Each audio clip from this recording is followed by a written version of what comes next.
not even really sure why I want to create this film now. I think maybe the timing just happens to be right. I remember when I was a kid in the 70s, like 1977, I think it was. There was a show on TV called In Search Of, hosted by Leonard Nimoy, and he did one of the episodes was called In Search of Bigfoot, and I remember being fascinated by this giant, hairy man-like, ape-like creature running around the woods, and that film that they would show of him walking through the woods. It was remarkable. So I think I was about 10. So as a 10-year-old, I was amazed that there was this creature that lived out in the woods. And during that time, vacations, or a less expensive form of vacation, was camping. So my family did a lot of camping. And every summer we would go to a different place, mostly all on the East Coast, from Florida up into Canada.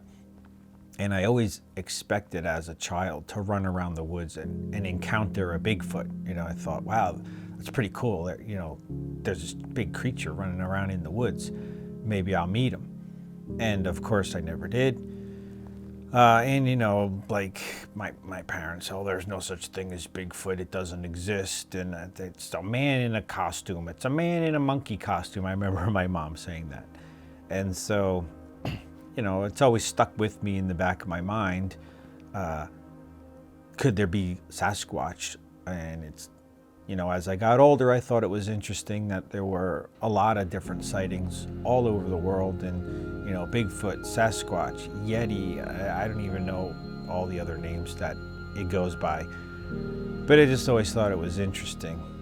And then as a filmmaker now, I kind of feel like I wanted to create a documentary, and it just so happens that I met a couple of guys at a local bar in town, and they were, I don't know, I think there was a show on TV like Finding Bigfoot or Hunting Bigfoot, I don't know, some kind of show like that on Discovery or something.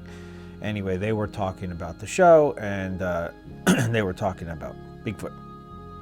And I remember one of them saying to the other guy, oh, have you ever seen Way on to Willy? And I think it caught my attention because in 2010, I moved to this area, and I'm about 5 minutes away from Way State Park, where I like to hike and fish and run the trails that are there. It's a great park, and it's usually pretty quiet. And so now I was intrigued, like, what are these guys talking about? Because I had two really weird experiences that happened to me in Way-Wayanda. Around the time when I first moved in, one of them was I was out fishing by this pond, and it was really quiet out there, kind of like a overcast, cloudy day. It might have been like early fall or something. I remember the weather was mild, and it just had but it had a creepy feeling already to the woods. So it could have been all created in my mind. But I was out there fishing, and it was really quiet. No, I didn't hear any animals running around or birds or nothing. And I heard this loud crack. And it sounded just like somebody taking a baseball bat and whacking it against a tree. And I know from different shows that's one of the signs of Sasquatch or Bigfoot, right? He bangs against a tree, and maybe they knock against a tree to communicate with other Bigfoots, or maybe they're knocking against a tree to just scare you away or whatever. But I all I know is I kind of froze because it was unexpected to hear this loud knocking on the woods, or on a tree in the woods. And so I stood really still for a minute, and I tried to, it happened so quickly, it caught me off guard. I didn't know which direction that the sound came from. Like when you're in the woods, sometimes it's really hard to tell which direction, you hear a sound, unless you hear it multiple times and you can kind of start to orient towards it. And then bang, it happened again. But this time I was kind of ready for it, so I could kind of orient where, at least the general direction where the sound was coming from. And I didn't see anything. I didn't see a branch fall. I didn't see any trees shaking. I didn't see any shapes. I didn't see a bear. I didn't see anything. Just heard that noise. And I stood really still. I tried to focus in that area. I waited. I thought maybe I could outwait it. Maybe if I stood really still, eventually it would move to get away. I probably stood there for a good 15, 20 minutes, just staring out into the direction, and nothing. So I was spooked though. The hair on the back of my neck stood up, so I slowly backed away from the pond and got back out to there's a fire road that runs through there. Got back out to that road and kind of had a quick pace back to my car. And so that was my first experience in Willy-A with something. All right, so can you tell me your name? Rick Burton. And what year did you have your sighting? I think it was the fall 2019. And what were you doing at the time? So, beautiful day, it's quiet. I'm enjoying my kayaking, paddling along. I go into this little cove, so I'm pretty close to the shoreline. And as I'm coming out of the cove, I hear this weird noise. I don't know. A big fat guy trying to clear his throat. Or like, something like that. And then I see this guy and his dog, and I'm paddling towards them, and the dog takes off, like running as fast as, going crazy. And I turn my kayak around, and as I'm turning around and heading towards the direction that the dog's actually already past me. I see this huge thing, tall, furry, running like crazy fast. And then I start continuing to the shoreline. I meet up with the guy. By that time, he's got his dog back. And I was like, "Did you see that?" And he was like, "Yeah, I saw that." I'm like, "What the hell was that?" And that's when he started telling me the stories about Willy. Can you show me on the map where you were? Yeah. I came all the way down along this side to the south end of the lake, came around, was paddling up this way. This is the little cove that I went into when I started hearing the noises, and it was right along this line where I saw the guy with his dog before the dog went crazy. I had a second experience a few years after that where I was hiking around in the same area, and as I was hiking along the trail, I thought, I'm pretty sure, I heard two other hikers like coming towards me, and they were having a conversation, but I couldn't hear the conversation. It was just normal, like mumbling kind of conversation, because they were, further down the trail than I was. But when you're out in the woods and you're by yourself and you hike enough times, you really start to feel, this might sound kind of crazy, but you can feel the woods, you can feel the forest, you can feel the atmosphere of the woods. That sounds kind of hokey, but when you're by yourself out in the woods, like, you can sense when there's birds around, you can sense when there's squirrels around. I've run into a few bears, and I knew they were there. I had this weird sense that there was some people who were hiking coming towards me. And I feel like I noticed motion. I wasn't really paying much attention to it. When you're hiking through the woods and you think there's hikers coming up to you, it's like no big deal. Hey, how's it going? And as I rounded the turn, there was nothing there. And I think it was the fact that there was nothing there that kind of froze me in my tracks. I mean, the hair on the back of my neck again, like, stood up. I got this weird, like, tingly, chilly feeling down my back, and I just froze. So I just stood there as quiet as I could. And I didn't make any noises, and I just listened and listened, and there was nothing. And so it was a really bizarre feeling that I expected to see hikers on the trail because I saw movement and I heard them talking, but when I came around the corner, they weren't there.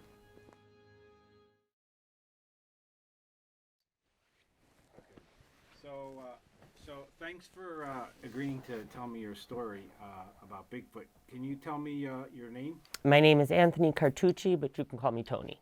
Yeah, this was probably about 2 to 3 years ago. I was at Willy-A Park. I like to take my dog along this path.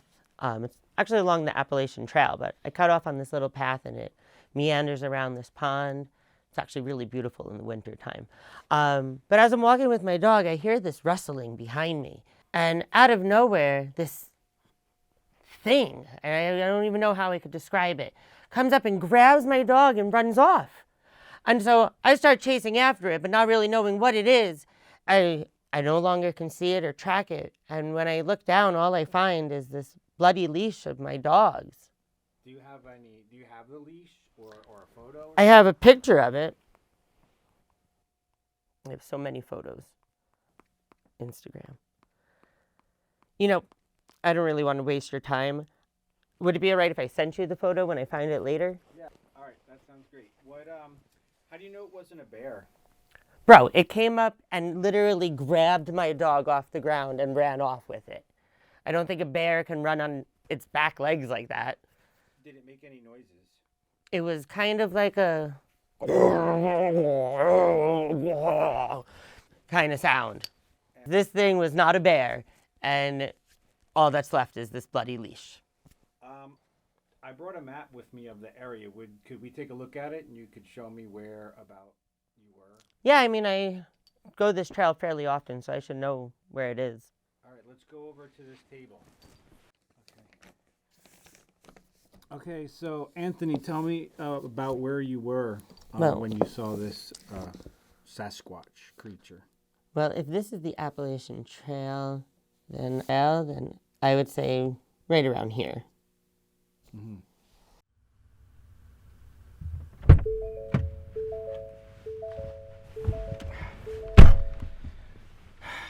All right, so I just got done interviewing Anthony, and his story seems kind of interesting. I'm not quite sure that I 100% believe him. I mean, his dog got taken by a Bigfoot and all he found was a bloody leash, but he doesn't have a photo readily available on his phone. So we'll see. If he sends it to me, that'll be a miracle. And earlier I interviewed Rick, and his story was interesting. I don't know, both Anthony and Rick, I'm not quite sure if they've made this up. They really seem to believe the story that they're telling. So we'll see if I get the photo. And Rick's weird noise that Bigfoot made, similar actually to Anthony's. And the spots that they marked on the map were definitely both areas of interest for me. So they nailed the map, and they were consistent sort of on their sound. We'll see. I have one more interview to do. I got to go home and get all my gear charged up and ready to go. And in a couple days, I'm going to go see some guy named Joe. I'm not sure if that's his real name or not.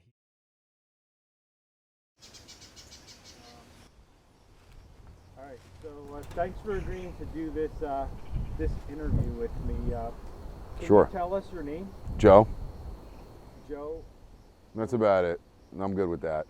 I live backed up to Willy-A State Park, and we were just having a fire out here at the house with my brother and a couple other buddies one night after a holiday. I think it was Thanksgiving a couple years ago, and we were just messing around. We talked about Bigfoot and stuff, and I didn't really think too much of it. And so we did a couple tree knocks. So this is the tree that I knocked on. This wasn't the piece of wood, but it was similar. And I'll try to hit it. We did it twice. Oh. So that was pretty much what it sounded like when we did it. And, you know, we're listening, nothing happened or anything. And then 10 minutes later, we're still out here and, you know, by the campfire. And then all of a sudden we hear this like crazy guttural growl, like roar thing. It was loud, and it was close. It was right on the other side of this wall. It was right here, which is 100 feet to the fireplace. It was right here. It was like this thing had a set of lungs on it, like that was, I don't know. I mean, you could tell this was it was more than an animal. It was more like a beast is the way that I would describe it. It was, so I've never heard anything like it. It was crazy. And me and my brother were like, what the hell could that have been, right? And, you know, shit, we just messing around doing a couple tree knocks. And so we kind of got spooked a little bit because then we hear something over here. Like there's a lot of leaf cover, and like you could hear something walking through, and it didn't sound like an animal like a deer or anything like that. It was weird sounding. So we went inside, and you know, we kind of just let the fire burn out, and just, you know, and we sat in the kitchen there, and you could see something moving over this wall, right? And this wall is 4 feet high. You know, what the hell is moving around back here? No, there's no way it was a bear. It's not possible. I've seen bear are here all the time, and bears don't walk 4 or 5 feet tall. They just don't, you know? So, yeah, no, definitely not. The next day we came out to check it out just to see what it was, and, you know, the leaf litter made it really hard to see anything. But right here, like right where my foot is here, there was a huge imprint, and there was no discernible like toes or anything, but it was, whatever made it was deep. It was a big animal or whatever it was. And you can see like here, he's got perfect cover or whatever for checking us out at the fireplace. And it's maybe 100 feet from here to the fireplace. And, you know, it was scoping us out. It really freaked me out, but, you know, I don't care, believe me or not, it's what it was, man. So after listening to the stories and plotting the points on the map, it's pretty interesting how close they are to each other. You've got Rick's down here by the lake, Anthony's missing dog out here by the Appalachian Trail, and you've got Joe's backyard right over here, which is very close to an area on the map that's called the Boulder Garden. So that could be an area where possible caverns or some big gaps in between boulders where something could use that as shelter or to even hide. And then you've got all of this state forest, and a lot of mountains, a lot of elevation change, very thick forest all around this like community that's right here. So if there was some kind of creature out in the woods and it needed food, it could easily venture into this community to scavenge for something. The other thing that was interesting, I did get the photos finally from Anthony of his bloody dog leash. They're kind of interesting, and not sure if they're 100% real. They're a little bit gruesome, but he did send them to me finally. And then I got this plastic bag in my mailbox just the other day. After Joe's interview, he texted me and said that he left this in the mailbox for me to check out. It was fur or hair, something that he collected off of his fence the night that he had his weird experience with some kind of creature. So he sent me this kind of, I don't know what it is. He says it's fur. The only real way to tell would be to have somebody analyze it, but we've got fur, we've got a photo of a big footprint, we've got a photo of bloody leash, and we've got a lot of kind of experiences, I'll call them, all in a kind of relatively close area. So next step, tomorrow I go out to the woods with my camera gear, and I'll hit a couple of these spots and just see what they look like, see if it makes sense that there could be a creature traveling in way on the forest out here. So this is the location that's pretty close to where Rick was kayaking. The water's right here, and this is also the path that I was hiking on, where I expected to see two hikers. I was coming along here, and it kind of snakes its way through a couple trees and all these rocks over here, and I could have sworn I saw some hikers, but when I got up in this area, there was nothing around. So these are the two areas, and actually right where we are, if Rick was fishing here, actually Joe's property is probably up. If you go up over this mountain and down on the other side, you would wind up in his backyard. The trail that Anthony was on runs up through those woods, so I believe that's about where his dog went missing. So, but this is the area where I was when I heard tree knocking, and it came from out of there somewhere, from that like ridge line, and you can see that if something was in there, it could easily stay hidden in the ridge line there. But it's getting really dark out, and I got a little ways to go to get back to the car, so I think I'm going to start going, and I'll have to come back out here tomorrow just to check one more spot. Well, after listening to all those different stories, I don't know if they're true or not. Some of them sounded believable, but I don't know. Maybe I'm never going to see a Bigfoot. I know my stories had a very weird feeling to them. I guess Bigfoot's not real. Crazy mother.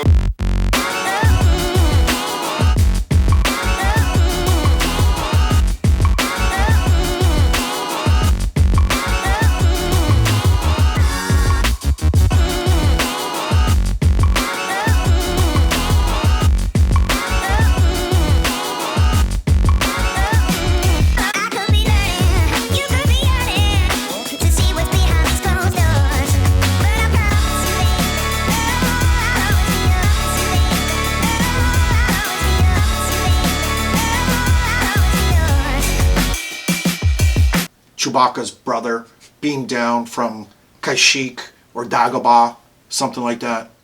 Uh-huh.